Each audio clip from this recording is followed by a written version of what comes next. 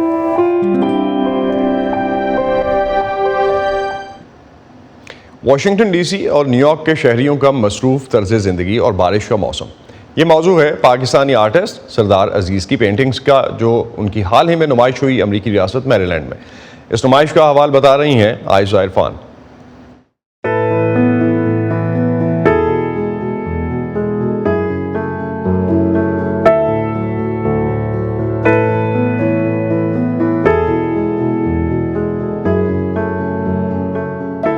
امریکہ میں آرٹ سے تعلق رکھنے والے پاکستانیوں کی تعداد بہت کم ہے، اور ان میں سے بھی چند ہی ایسے ہیں جنہوں نے اس نئے وطن میں اپنے فن کو ہی اپنی پہچان بنایا ہو۔ سردار عزیز ایک ایسے ہی پاکستانی مصور ہیں۔ میں نے پہلی بار سردار کا کام ایک ایپ پر دیکھا، نیکسٹ ڈور ایپ، جہاں انہوں نے اپنی ایک پینٹنگ پوسٹ کی، اور میں نے سوچا یہ آرٹسٹ اب تک کہاں چھپا ہوا تھا، ہمیں ان کا کام لوگوں تک پہنچانا چاہیے۔ ریاست میری لینڈ کے شہر لا پلاٹا کی انتظامیہ نے شہر کے ٹاؤن ہال میں سردار کی بنائی ہوئی پینٹنگز کی نمائش کا اہتمام کیا۔ اس نمائش کا عنوان تھا اربن ٹوپوگرافی، یعنی شہری منظرنامہ۔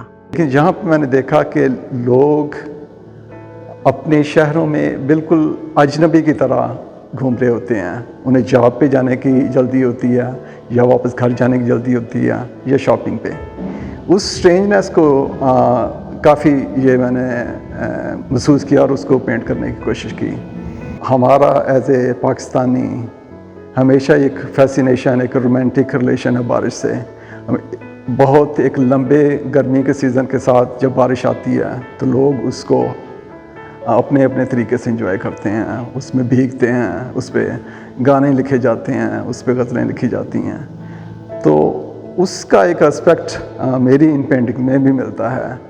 اس نمائش کا موضوع نیو یارک اور واشنگٹن ڈی سی جیسے سیاحتی مراکز کے شہریوں کا مصروف طرز زندگی ہے۔ یہاں آپ کو شہری منظرنامے سے ان کی محبت دکھائی دیتی ہے۔ بارش کے موسم میں واشنگٹن ڈی سی میں کام کا ایک دن کیسا ہوتا ہے، اس کی بڑی مہارت سے بھرپور منظر کشی کی گئی ہے۔ یہ نیو یارک شہر کا ایک منظر ہے، اور آپ دیکھ سکتے ہیں کہ نیو یارک کی افراتفری میں زندگی کیسے رواں دواں ہے۔ ان کے کام میں ان کی محنت، ان کی روح اور جذبات صاف نظر آتے ہیں۔ امریکہ میں مقامی حکومتوں کی جانب سے فنون لطیفہ کو بہت اہمیت دی جاتی ہے، اور انتظامیہ مقامی فنکاروں کی سرپرستی کے لیے بڑھ چڑھ کر کام کرتی نظر آتی ہے۔ ہمارا مقصد نہ صرف یہاں فنکاروں کے فن پاروں کے لیے جگہ مہیا کرنا ہے، بلکہ کمیونٹی میں موجود تمام طبقات کو برابر نمائندگی دینا بھی ہے۔ سردار کا کام بہت خوبصورت ہے، اور مجھے فخر ہے کہ یہ اس ٹاؤن ہال میں کچھ عرصے نمائش کے لیے موجود رہے گا۔ اسی پر ختم کرتے ہیں آج کا ویو 360۔ اسٹے سیف، اور پروگرام پر اپنے فیڈ بیک کے لیے آپ آ سکتے ہیں facebook.com/VOA اردو کے پیج پر۔ اس کے علاوہ ٹویٹر اور انسٹاگرام پر ہمارا ہینڈل ہے @urduvoa۔ اب تک کے لیے اتنا ہی۔ اسد اللہ خالد کو اجازت دیجیے، خدا حافظ۔